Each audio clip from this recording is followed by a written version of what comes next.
93.3 FM y tele13radio.cl.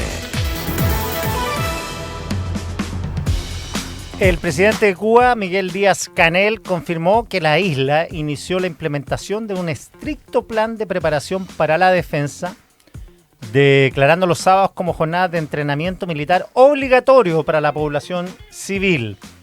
La medida fue justificada por Díaz-Canel como una respuesta directa a la reciente intervención norteamericana en Venezuela y la captura de Nicolás Maduro, escenarios que en La Habana temen que puedan replicarse en su territorio.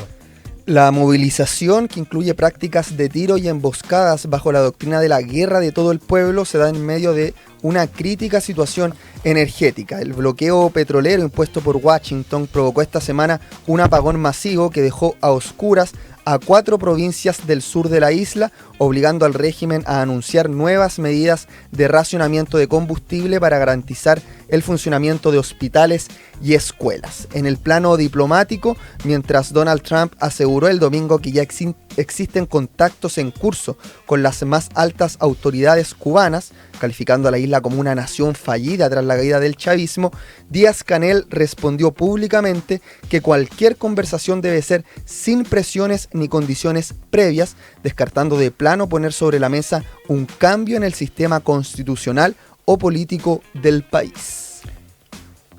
Oye, estaba viendo les comenté las palabras del embajador Brendan Yat de Estados Unidos sobre China. Y me han comentado, ya es como Vox Populi, los problemas que ha tenido empresas chinas en Chile, que son bien inéditas. Por lo pronto, ayer se anunció que Tianqi, la empresa que es dueña de un porcentaje importante de SQM, tiene el 22% de SQM, se va de Chile, o intenta irse de Chile, va a vender una participación ahora, pero se filtró que la intención es salir completamente de Chile. A Tianqi se suman una intención de hacer un centro astronómico de China en el norte chileno. Se desechó porque Estados Unidos desconfiaba de los motivos o de lo que buscaba China con ese centro. Recordemos que Estados Unidos está en una batalla con China, sobre todo por el tema del manejo de datos, eso. Mike Pence, que fue una alta autoridad norteamericana, cuando visitó Chile, dijo que olvídense de hacer un proyecto esto de la fibra óptica con Huawei, porque eso es que China quiere los datos del mundo completo. Sumen eso, astronomía. Hace poco, una empresa china se ganó la licitación para construir el túnel del metro y trajo una cosa que se llama tuneladora, que es una máquina que según ellos era fantástica, no había tenido errores, y esa es la que hacía el primer tramo del hoyo en el metro. Bueno, la máquina falló, se atrasó la construcción del metro, se desechó el contrato. Se desechó el contrato y los chinos se fueron espantados. Súmale el conflicto que hay entre Australis, una empresa que ahora es china, que antes no era china, y que compró una salmonera, y hoy día tienen un juicio tremendo con los chilenos, que eran australianos, Isidoro Quiroga era el dueño. Entonces, al final, se está encabritando la relación entre China en los negocios, entre China y Chile, y hay que tener ojo, insisto, a partir de lo que dice el embajador hoy día, que cita otro caso, BYD, empresa china, que iba a construir un tratamiento de litio, una planta de tratamiento de litio en el norte, y que eran 300 millones, y que decidió irse porque dijo que los permisos en Chile eran muy lentos. Desde Chile el gobierno lo respondieron, no, es que los permisos no son lentos, ustedes no hicieron lo que tenían que hacer, otro conflicto más. Así que ojo con eso en esta guerra bipolar que hay en el mundo, China y Estados Unidos, y nosotros, que somos un país chico, estamos entre China y Estados Unidos, porque son los principales socios comerciales de este país. Conexión Tele 13.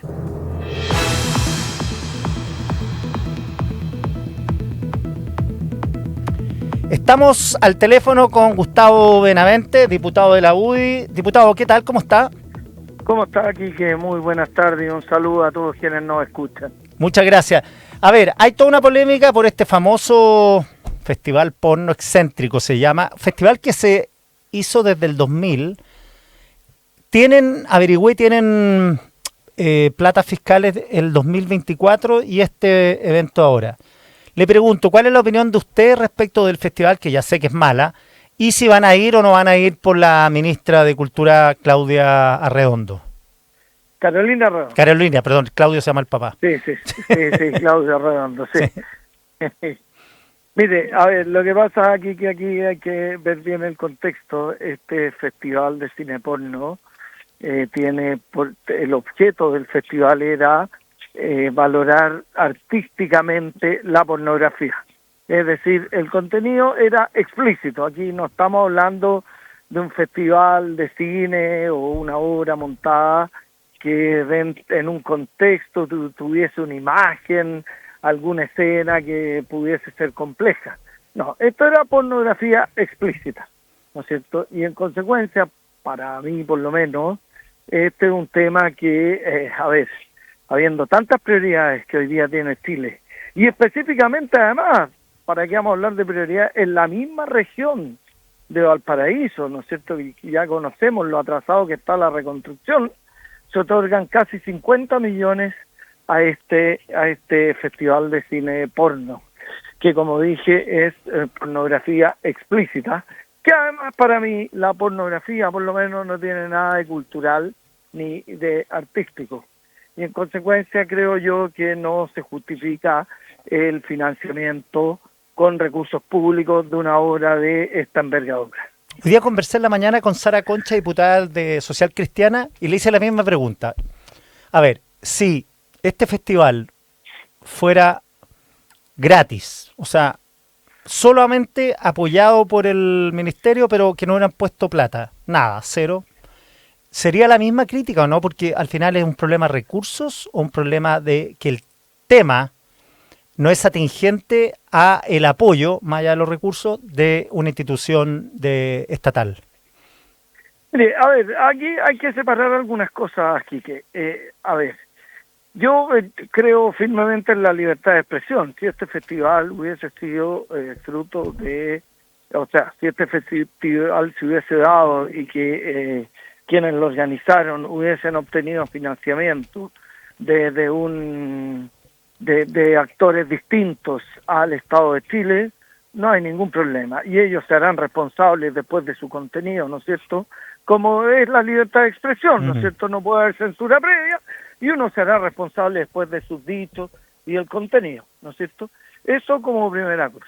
Pero aquí los recursos públicos, financiando una obra de este tipo con recursos públicos, y que vuelvo a decir que yo no le veo lo cultural, porque el objetivo del Ministerio de la Cultura es desarrollar proyectos culturales en todo el país o implementar políticas públicas destinadas a la cultura, que entiendo la cultura es un concepto amplio, dinámico, pero a mí, por lo menos para mí, la pornografía no entra en la cultura y en consecuencia tampoco era un proyecto que tenía que financiarse con recursos públicos.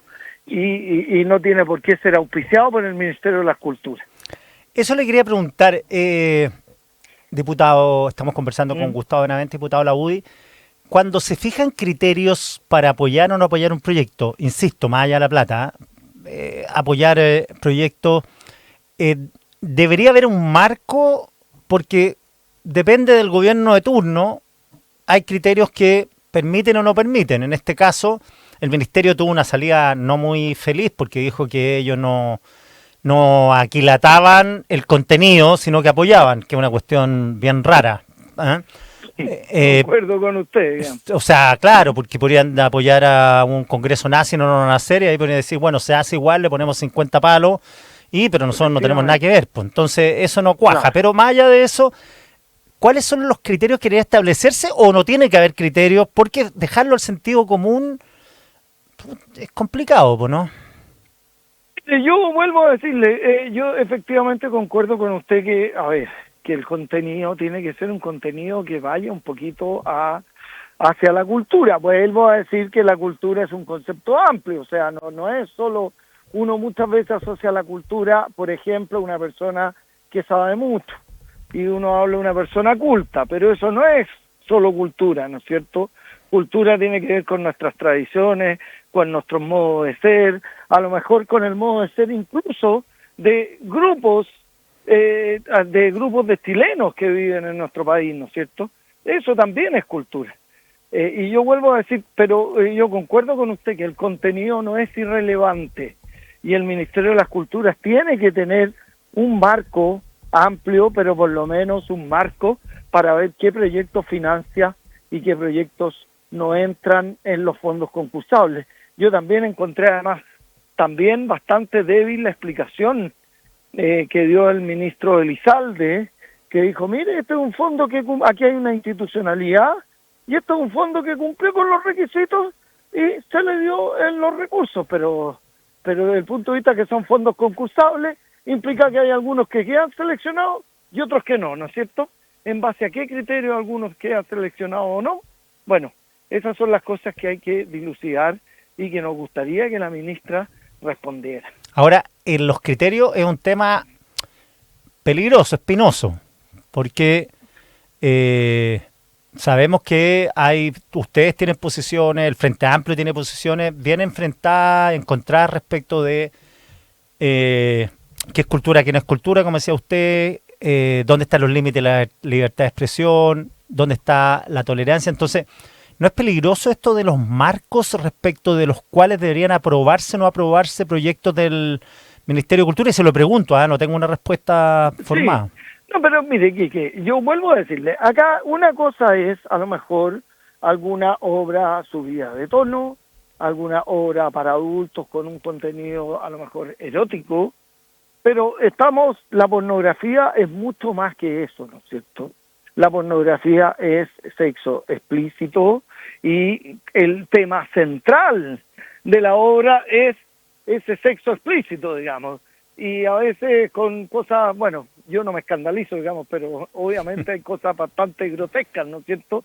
Entonces, es diferente. Yo creo que la pornografía, me imagino yo, que podemos diferir en algunos casos con el Frente Amplio, que hay ciertos contenidos que no son recomendables a lo mejor para adolescentes, puede ser, pero me imagino que la pornografía debiera haber un consenso. Incluso yo llamo también a las feministas que hablan, que muchas veces con razón hablan de la cosificación de la mujer, y aquí la pornografía va un poco a eso, tanto de la mujer como del hombre. Entonces la verdad es que yo creo que debería haber un consenso sobre el tema de la pornografía bastante amplio. Estamos hablando con Gustavo Navente, diputado de la UDI. Lo cambio de tema, diputado. Sí. La posición de la UDI con la candidatura de Bachelet es más bien tajante, ¿no? No están porque José Antonio Kast la apoye desde el 11 de marzo, ¿no? Así es. Mire, yo creo que aquí que la postulación de la expresidenta Bachelet como secretaria general de Naciones Unidas, yo la veo más bien como una forma de ponerle un problema al gobierno entrante que como una efectiva o una sincera postulación pensando en que ella es una buena candidata. Yo lo veo más así, que ha sido utilizado de esa manera por el actual gobierno. Porque aquí se podría haber hecho quizás, desde el punto de vista formal, una mejor labor. Se podría haber consensuado, se podría haber conversado con el gobierno entrante, sabiendo que es el que va a tener que de una u otra manera llevar a cabo todo el proceso de elección del nuevo o nueva secretaria general de Naciones Unidas. Pero no, se hizo de manera intempestiva, sin consultarlo con nadie. Evidentemente que tienen la atribución para hacerlo, pero en la situación que estamos, lo recomendable hubiese sido así, y yo por eso les reitero que creo que fue más bien una maniobra para molestar al próximo gobierno que una efectiva postulación real con sentimientos verdaderos para que la expresidenta ocupe el cargo de secretaria general de Naciones Unidas. Ahora, y por otro lado, lo dígame. que dice usted, perdón. No, dígame. Yo personalmente, Mi opinión personal es que este es un premio inmerecido totalmente. Creo que la labor que efectuó la expresidenta Michelle Bachelet como alta comisionada de derechos humanos fue una labor que bastante deficiente. Cuando ella asume o cuando deja el cargo, las dictaduras que existen en América, Cuba, Nicaragua y Venezuela, estaban más sólidas que nunca. Y en consecuencia, a mi juicio, poco hizo ella, solo un informe respecto de Venezuela, de cosas muy puntuales, de algunas violaciones a los derechos humanos muy puntuales que ocurrieron en dicho país, cuando en realidad la situación general era mucho más profunda que una que otra violación a los derechos humanos. Claro, ahora dentro de las razones que se han esgrimido para que José Antonio Kast hipotéticamente podría apoyar a Michelle Bachelet, y son todas discutibles, pero se las expongo. Uno, casi el 45% de los chilenos está de acuerdo con la postulación. Consignemos sí que hay un 30 y tanto que está en contra. Y que también consignemos que en la encuesta Academia y Criterio la ONU no sale particularmente bien evaluada entre los chilenos. Pero quedémonos con que una mayoría de los chilenos está de acuerdo con la candidatura de Michelle Bachelet. Y segundo, que si el presidente quiere mantener un espíritu de cooperación, un gobierno de unidad nacional, un espíritu de cooperación parlamentaria, claro, esto puede azuzar la molestia del socialismo democrático, por ejemplo. ¿Cómo lo ve usted? Mire, yo creo que es válido lo que usted me dice, sin duda, y por eso le digo que esto fue más bien una especie de piedra, de ponerle una piedra en el zapato al gobierno entrante, más que una postulación real, digamos. Pero mire, yo creo que es cierto lo que usted me dice. Yo vi la encuesta Academ, pero también hay que considerar cuántos son los chilenos que les interesa este tema, porque también es un tema. Y por otro lado, yo creo que acá hay una cosa también más profunda, también usted también lo menciona, el prestigio que tiene Naciones Unidas. Y yo creo que no es solo en Chile, en el mundo. Creo que Naciones Unidas ya no es un organismo internacional eficaz, tanto como para buscar la paz y profundizar la democracia en el mundo, como también un organismo de colaboración entre los estados. Creo que Naciones Unidas se quedó muy atrás, y la verdad que hoy día es un organismo más bien decorativo que un organismo eficiente de efectiva colaboración entre los estados. Y no tiene por qué ser eterno Naciones Unidas. Recuerde usted que Naciones Unidas nació el año 40 y después de la Segunda Guerra, cuando antes existía la Sociedad o Liga de las Naciones, que justamente se le cambia por Naciones Unidas porque el organismo anterior, que agrupaba a todos los estados, fue incapaz de detener los conflictos, las dos guerras mundiales, digamos, o por lo menos tratar de aminorarlas, digamos.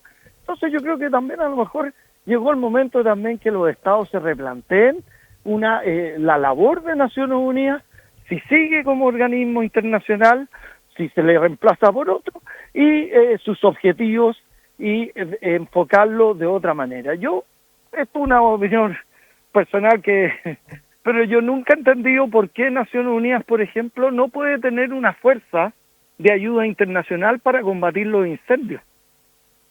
¿Se fija? Ya. Porque, por ejemplo, una cosa así, para la pandemia, en pandemia, etcétera, eso es lo que debiera tener un organismo internacional, colaboración efectiva entre los estados, etcétera.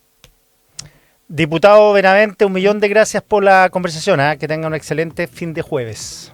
Bien, pues Quique, que esté muy bien y un saludo a todos quienes nos escuchan y nos ven. Gracias. A usted.